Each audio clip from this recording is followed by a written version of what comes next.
Hi, Karen. Hi, how are you? Doing well. I just wanted to say thank you again for helping us with this interview.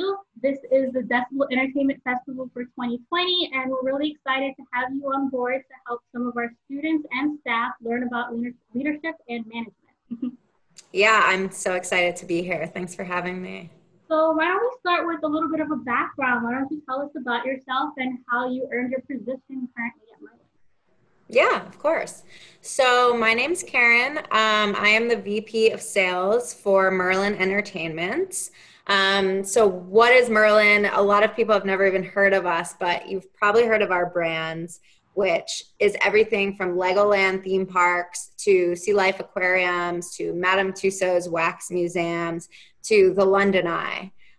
So, we basically own a portfolio of attractions all over the world, and our main goal is to create memorable experiences for children and families. I would compare us to a Disney or Universal Studios, but the difference is we own a large portfolio of different attractions, over 100 of them all over the world, whereas a lot of their names you would probably recognize, but you probably wouldn't recognize Merlin. But my position is VP of Sales for North America. So I oversee all of our B2B ticket sales for our attractions. So that would be over 30 attractions in North America. And what I do is I work with third parties to purchase our tickets. So anybody who's buying a ticket directly from us, from our website or from our gate, would not be a client of mine.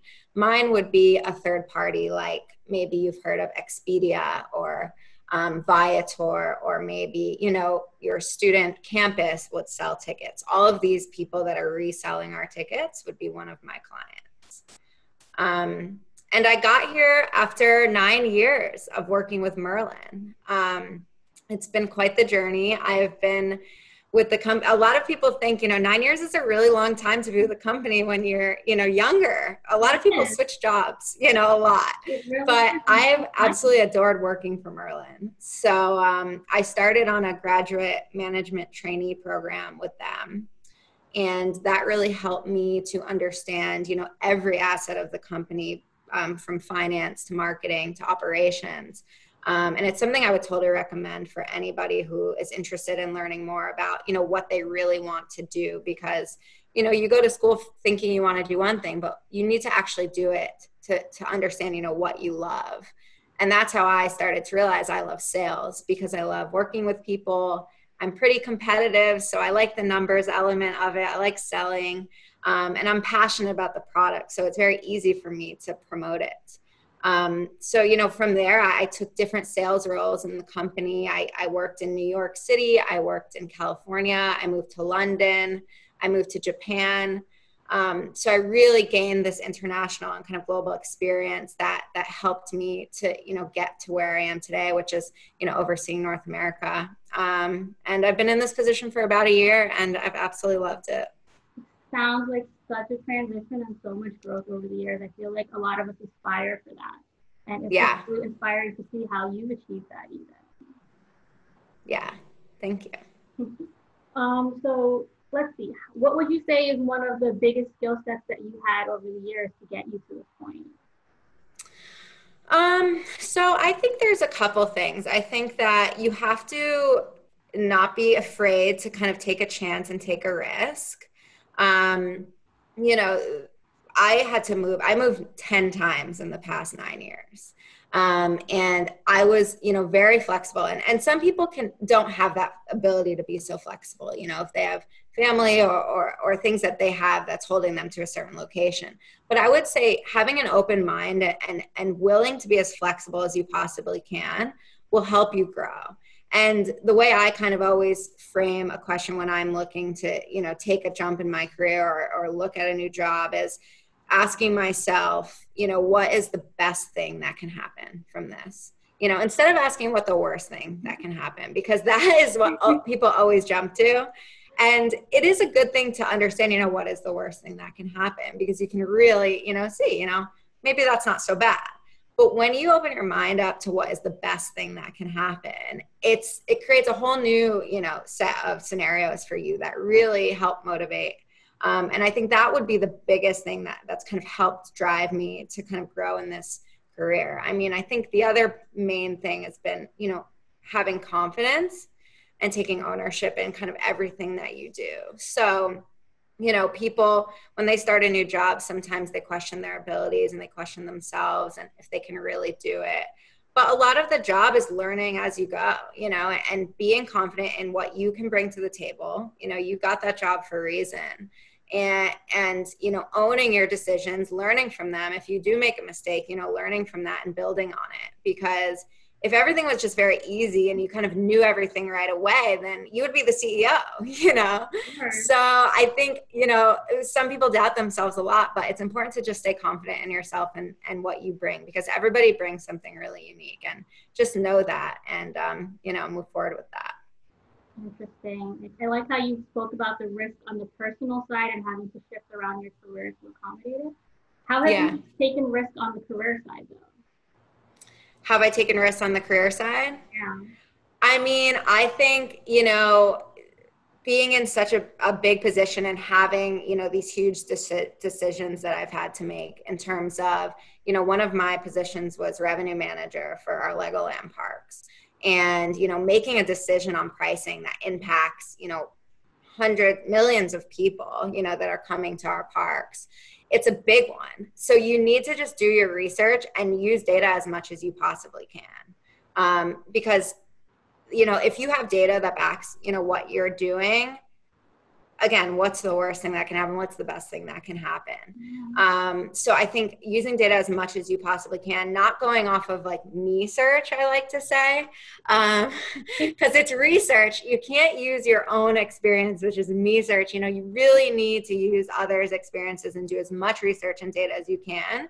And then it's not going to be risky. Usually any decision you make, it's going to have calculated risk, but as long as you have the data to back it up, you need to try things. I think a lot of companies and individuals, they don't take action because they're nervous about the risk.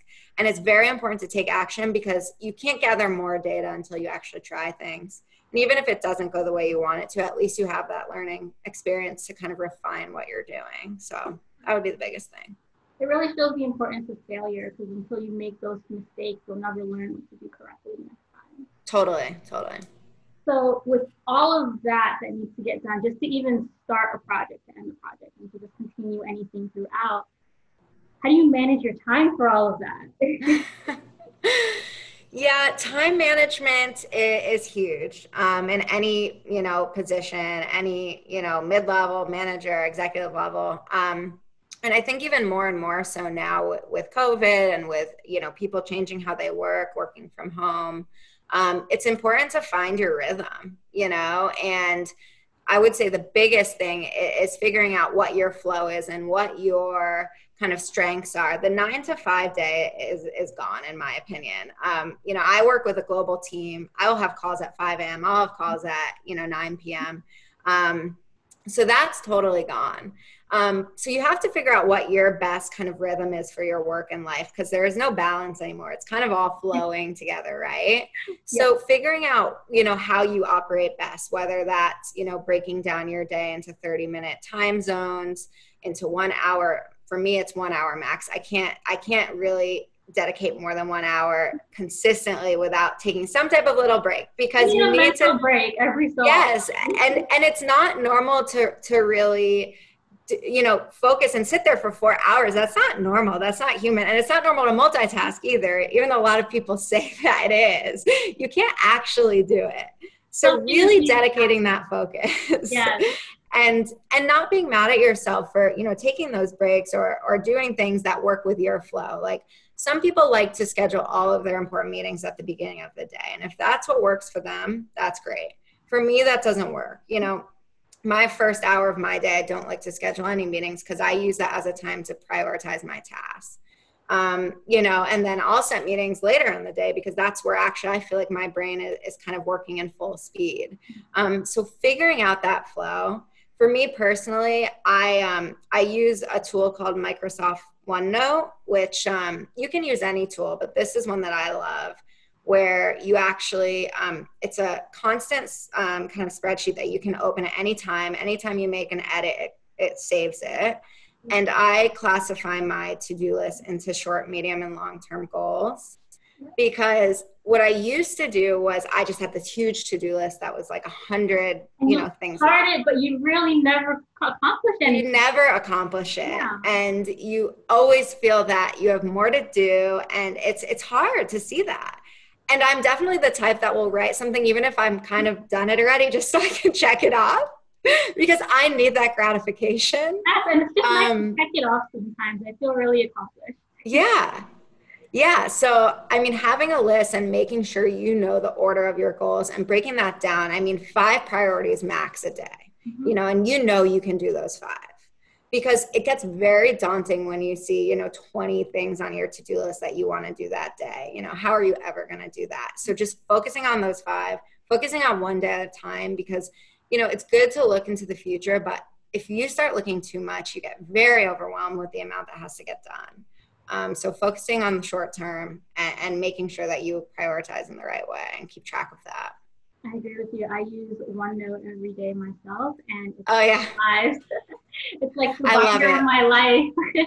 It's amazing. I switched laptops earlier this year, and my OneNote didn't transfer over, and I did not know what I was going to do with myself. I panicked. Actually, the same thing happened to me, and I had to recreate everything. It was a nightmare. Yeah.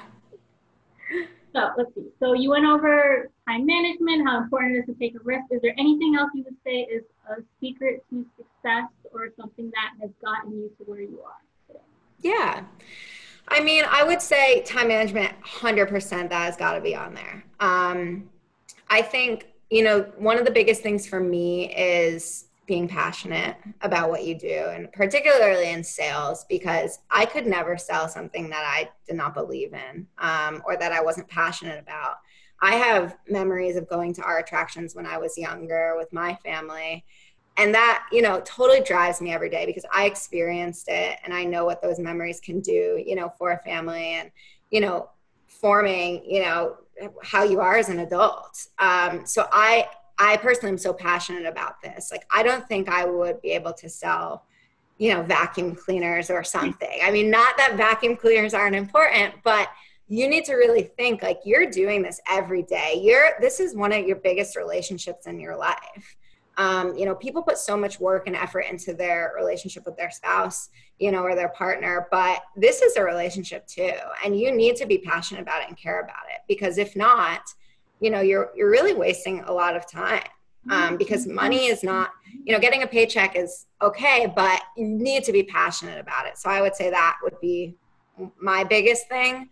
Time management obviously is a really big one. And like I said before, having the confidence, I think, would be my other one. Really, being confident in your skills and what you do to succeed. How did you grow your confidence over the years to this point? I mean, a little part of it was fake it till you make it. I'm not going to lie. But really, I think is celebrating those wins that you have early on. Like if you do a project and it is successful, talking about it and spreading it throughout, your colleagues, having, different people in your industry, in your company and outside of your company where you talk to them about what you've done. And people will say like, wow, that's amazing, and it helps kind of validate like, oh yeah, I got this, So I would say just reinforcing, what you're doing, talking to as many people as you can about it, always being open to learning. But yeah, like celebrating your wins as much as you possibly can and learning from your losses. And if you can do that, you'll build your confidence, because you'll start to see that the more and more you do, the more wins that you'll have, and the more that you can use your skills to teach others. So to get to this position, I'm sure you've worked with so many teams along the way. We all negotiate with vendors, we all negotiate with suppliers. How do you negotiate with your team? Yeah, with my team. And teams are so important, because you live and die by your people. You're only as strong as your people. And as you grow in your career, you'll have more and more people that really, you're not a sole contributor anymore. You're not trying to, be recognized for what you're doing. You're actually being recognized for how your team is performing. So it is super, super important to be able to communicate and negotiate with them and know how they work. And I'd say the first kind of thing into realizing that is figuring out their why. Everybody has a why, and everybody kind of knows, why they're doing something. It might be hard to communicate that at first, because even sometimes you don't even know it. But you need to talk to your people and figure out what drives them, because it really could vary. Everybody has their own personal situation. And, one person's why could be very different than another, depending on what stage of their career they're in, what stage of their life they're in. So figuring out their why and leaning in on that. Figuring out how they want to be communicated with and to, because communication styles can vary so much. And just because, you want to communicate a certain way, maybe they don't want to communicate that way. And, that is really important. And I'd say also figuring out their love language, which is really funny to talk about love, when it's your team, but that's your people. And, how do they like to be recognized and rewarded? Because some people like gifts, they like monetary, recognition. Some really just want praise. Some want, words of affirmation. And there are like 5 specific love languages that, people, really, it varies so much between different people. So figuring that out, it will get you so much further with your team, instead of just treating them all how you think you want to be treated, because that isn't the case, for everyone. That's an interesting perspective of it. I haven't heard the love languages in a business side before. Yeah. How have you turned the love language from a personal relationship into a professional relationship? Yeah, so there's actually, love languages was something I had heard about, and of course I did it with my partner, but I thought this makes total sense for my team. And there is love language surveys that you can take online for careers. Like, it's actually a thing. So I always have, when I have a new team member, I have them take it, and we talk about the results, very openly. And it's really nice to know. And usually you can understand after working with somebody for a while, but why not just start out that way instead of having to learn over 6 months? Why not just start out fresh? Yeah. It's interesting. I honestly have not heard that before. I've heard of so many different things between Myers-Briggs and the different personality assessments, but never the love languages in the office. Yeah, you should take it. Like, would you know what your love language is? I do know what mine are, but again, like, I've tested them personally with a partner, not for a professional environment. So it'll be interesting to try that with my team and see how that plays out. Yeah. Let's see. So that's how you're anticipating what your team wants. How are you anticipating what your customers and consumers want?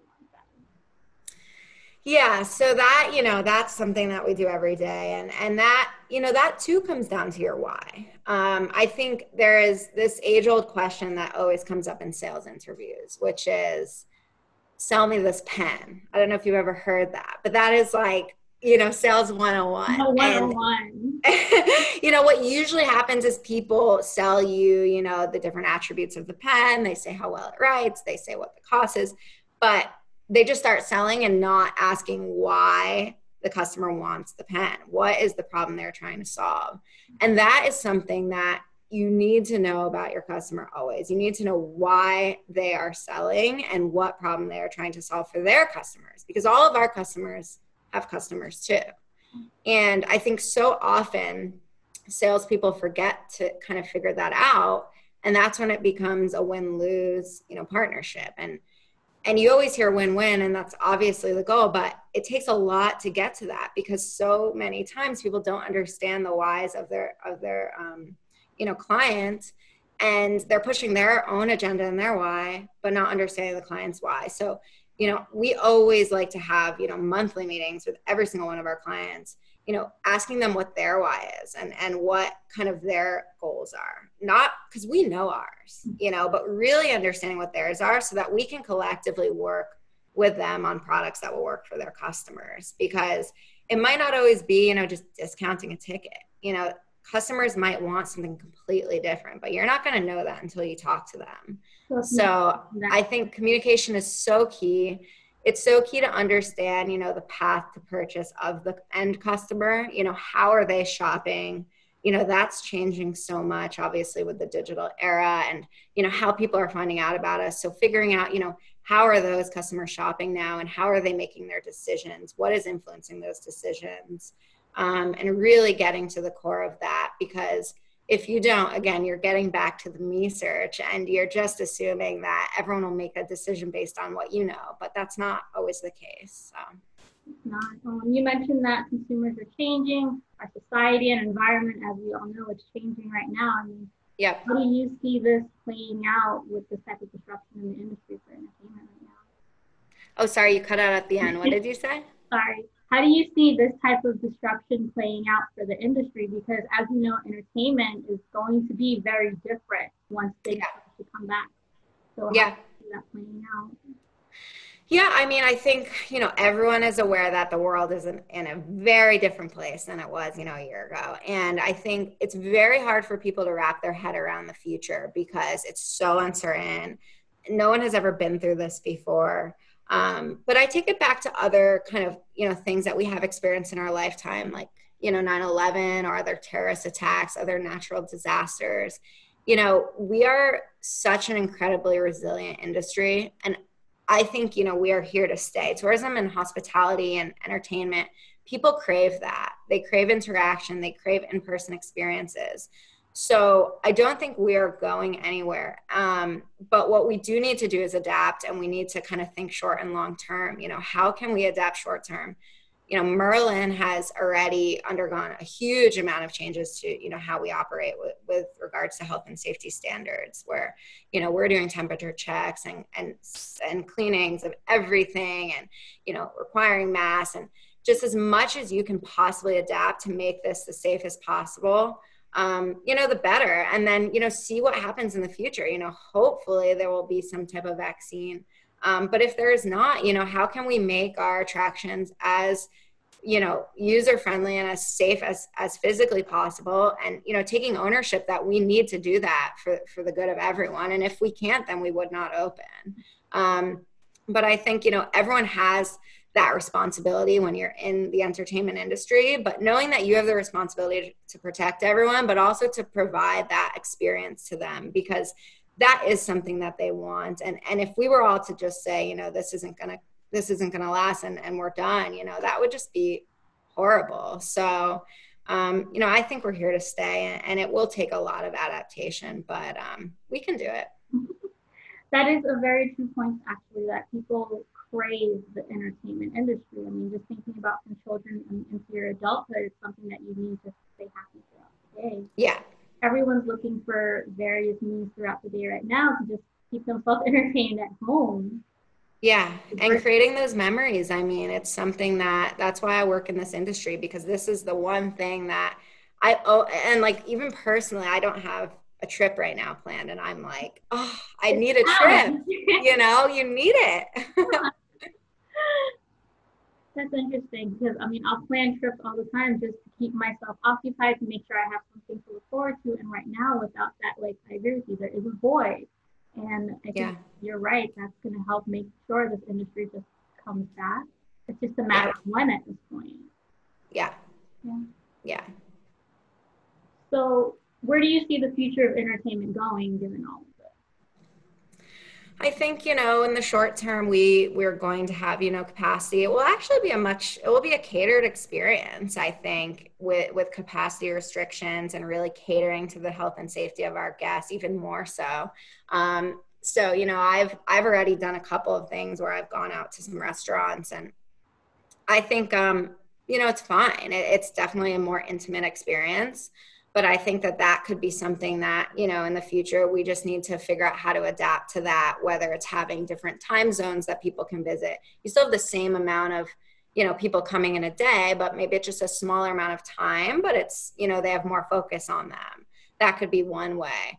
I think we could see a resurgence of things that, were in the past, like drive-in movies or things that, we kind of forgot about, but maybe that's a really good way to have entertainment, or drive-in concerts, So I think people will think of things differently, but I think that will be more catered to the individual and to the safety needs, at least at the beginning. And then I think, long-term, hoping we have some type of, vaccine.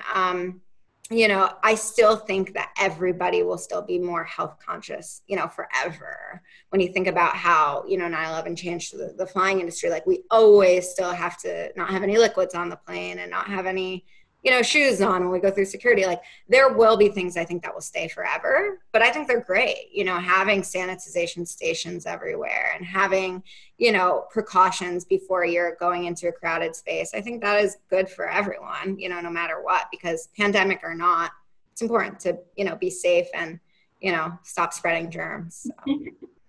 That is a good thing to have around actually. But so what about like some of the parks you guys have? You mentioned Legoland even. Like how would those even resume with times? How are they what? How would those resume with times like this? Because I mean, you mentioned drive-in theaters, but I can't imagine the drive-up for Legoland. Yeah. So we actually have opened a couple of our parks already. We're, doing it slowly, depending on, the state laws and global laws too. So we've opened Legoland, Florida, and, we're doing that at a capacity. So we're not allowing as many people into the park.